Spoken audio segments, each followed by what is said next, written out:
Colonel Akbar, can you actually give us an explanation of the kind of the weapons that have been used? Thank you.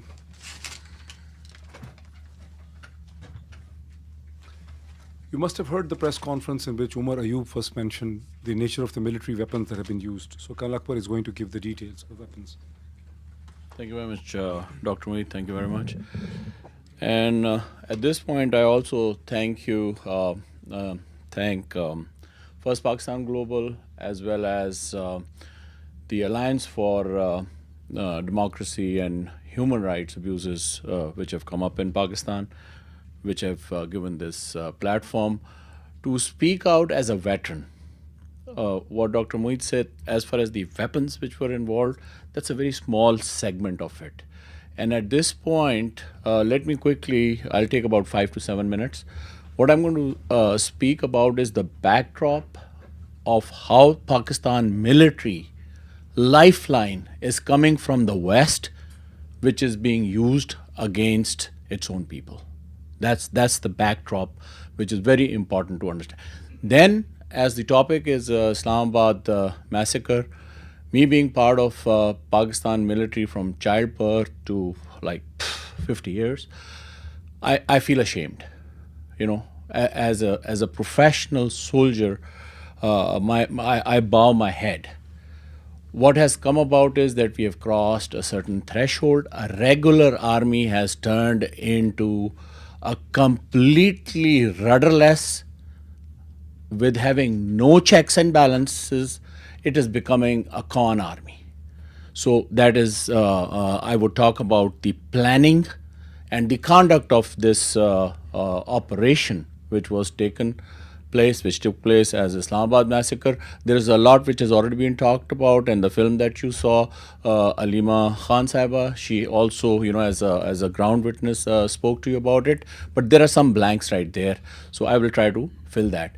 The few ramifications and how they hurt the interests of the humanity, how they hurt the interest of United States of America, how do they hurt the interest of the free world. That is very important. And after those ramifications, at the end, there are very tangible steps which are required to be taken right now by the powers to be, the stakeholders in this very, very dark unfolding in the part of the world where is over 250 million people are involved. So this is, I'll just close it on that. Now, U.S.-Pakistan military cooperation has been there since its independence, but fast forward, moving to the war on terror, there is billions of dollars which have gone into Pakistan military's aid in terms of finances, then weapons. And then the worst is that how it has been channelized and where they ended up. The Coalition Support Fund was also having a segment of Pakistan's counter-insurgency fund, which was given to the military to suppress its own people, starting 2009. These are very, very important things to know. Though they have stopped now, they become conditional, but the lifeline of this, where Pakistan military is sustaining itself, goes from here, from Washington, D.C. So I would take this opportunity also to request the head figures here, Secretary of Defense, General Lloyd Austin, Secretary of State, Anthony Blinken, and of course the White House, our president, my president, your president, Mr. Joe Biden. In this backdrop, now this operation was not just one day before 25th of November that Asim Munir, who's an illegitimate and illegal chief of army staff in Pakistan, because he got this appointment through a lot of maneuvering after his retirement. That is a very, very, serious point. This whole operation was planned over weeks. As soon as, I should say, in August, where there was a call to come to Islamabad, this thing started happening. Then it was delayed 8th of September. And then, when the final call was given, the plans were already in place. Now, these plans were made at GHQ. The field formation, which was given this responsibility, is 10 Corps based out of Chiklala, the headquarters there. And on ground, Rawalpindi, Islamabad, the segment there, the 111 Brigade, was to command this whole thing. And this is a set pattern. Anything happening over law and order, political action, protest, 111 Brigades gets mobilized. In this planning, especially for Islamabad massacre, the level was raised. Directly, the Corps commander, Lieutenant General Shahid Imtiaz, he was in situ. The brigade commander, Brigadier Dogar, he was fully involved in this. And the articulation of command ran through the Chief of Army Secretariat. I mean, it is so gross that it is unimaginable. 111 Brigade has 6 battalions which were augmented by more battalions coming from 17 Div, part of 10 Corps. That is the reserve division for the entire Corps, and it was taken out. Imagine how it was done. Before this 26th November, the forces were already moved into Islamabad. There are again proofs, video, and at the same time you have witnesses. The forces were moved in the garb of law enforcement. You could see vehicle after standing on main roads camouflaged. So this was, as you guys highlighted, that it was a very premeditated. It was not something that, there is a political situation, the government is handling it, and it is getting out of hand, and then, the government is handing it over to the military. No. This government actually is handled by the military. Asim Munir handles this government. So, I've told you a broad, orbit where 10 Corps. Now, let me tell you one more thing, where the question was asked, why there are only 12, records that you have of dead people? My dear sir, there again, the smoking gun is in hundreds of people who are missing. Now, this operation was deliberated upon and followed through to the end. In this, all segments, all elements of 10 Corps were, brought in this plan. The Corps engineers, commanded by a brigadier, they were tasked to create obstacles. It was a military operation, you see.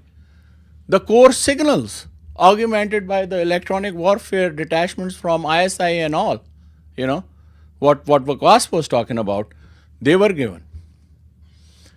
Then you come on the, so this whole thing was not done as just law and order situation. And I can go on and go on. The last briefing, which took place in Chaklala about a week before 26th November, the General Asim Munir was asked, what are we going to do about the dead bodies? Do you know what his reply was? From my side, just throw them to the dogs. This is what it is. So the entire chain of command was involved in this. The military operations, the military intelligence side. Now, on the conduct side, once they brought in all these elements and what you just saw on the video and what was explained to you, it was done phase-wise. This mobilization on the part or the protest or the final call on the part of the people would have taken long. They were not doing it as an organized military operation. If they were called to de-chalk, it would have taken some time, but it was countered in a very military sense. When the people started coming, they were expecting, like, let's say 500,000 people or 1 million people coming to Islamabad de-chalk, which was shown to you on the map also, how and from where. They sucked in the head. When a mobilization of 500,000 or 1 million people takes place, it takes days and weeks. So the head was brought in and it was crushed. And it was crushed in a classical military operation where you counterattack a bridgehead. So this, and then now I'll briefly touch upon on the, you heard the firing shots, right? These firing shots are not from the weapons which are used by law enforcement to quell a protest or law and order. These were automatic weapons of military caliber. The people, and you saw it, good that you saw that video. These people were moved from Tarbela. The special forces were moved from SSG to Commando Battalion. And also, maybe Zarar elements were also involved in this.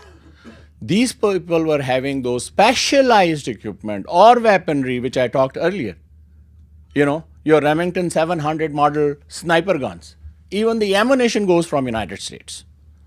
So, where in United States there are certain regulatory norms, ITAR covers all weapons going into any other army, from aircraft F-16 to these specialized weapons.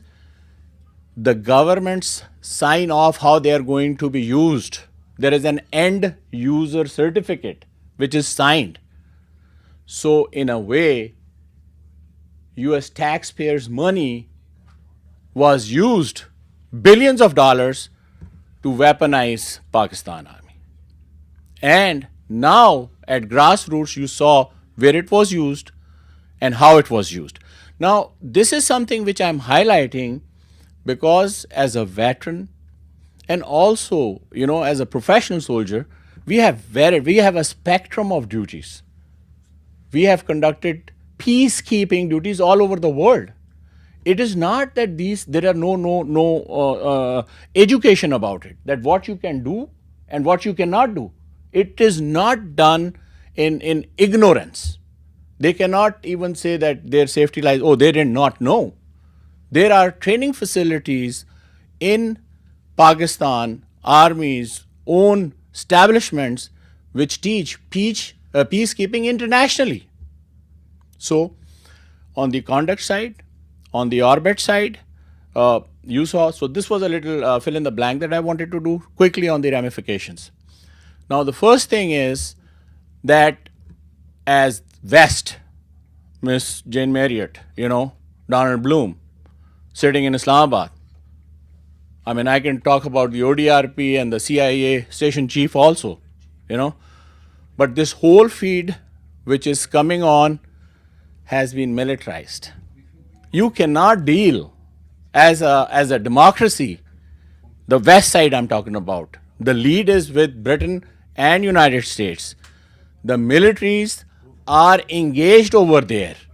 There are agreements, you know, open-ended and open-ended agreements between the state of Pakistan and United States right now. For God's sake,